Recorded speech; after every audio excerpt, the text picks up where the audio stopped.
एक दिन की बात है। अहमद स्कूल से वापस आया तो अपनी नानी के कमरे में एक पुरानी घड़ी देखकर हैरान रह गया। वह घड़ी न चल रही थी, न रुक रही थी, बस कुछ अजीब सी रोशनी चमक रही थी। नानी, यह घड़ी इतनी अजीब क्यों है? नानी ने मुस्कुराकर कहा, यह आम घड़ी नहीं है बेटा, यह समय की घड़ी है। तुम अगर दिल से कुछ चाहो, यह तुम्हें समय में ले जा सकती है। लेकिन याद रखना, हर दौर में सीखने को कुछ होता है।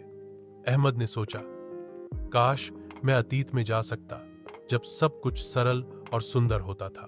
घड़ी चमकने लगी और पलक झपकते ही अहमद 100 साल पुराने शहर में था। वहां कोई मोबाइल नहीं था, बिजली कमजोर थी, लोग बैलगाड़ियों में यात्रा कर रहे थे। अहमद ने एक बच्चे से बात की जो कह रहा था, काश हमारे पास कोई ऐसी चीज हो जिससे हम दूर बैठे लोगों से बात कर सकें। अहमद को एहसास हुआ कि मादी में सहूलतें कम थीं, लेकिन लोग मोहब्बत से रहते थे।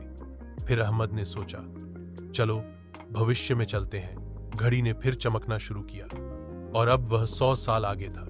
वहां हर तरफ रोबोटिक्स, फ्लाइंग कार्स और मसनूरी दहानत के इंसान थे। एक बच्चा बोला, हम सब कुछ तो हासिल कर चुके, लेकिन अब दोस्ती और हंसी बाकी नहीं रही। अहमद का दिल भर आया।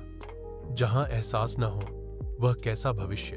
अब वह वापस हाल में आया और घड़ी नानी को वापस दे दी। नानी, मैंने सीखा कि हम हाल को जाया करते हैं, लेकिन असली खुशी और खजाना यही है। नानी ने सर पर हाथ रखा। शाबाश बेटा, तुमने वक्त से सीख लिया।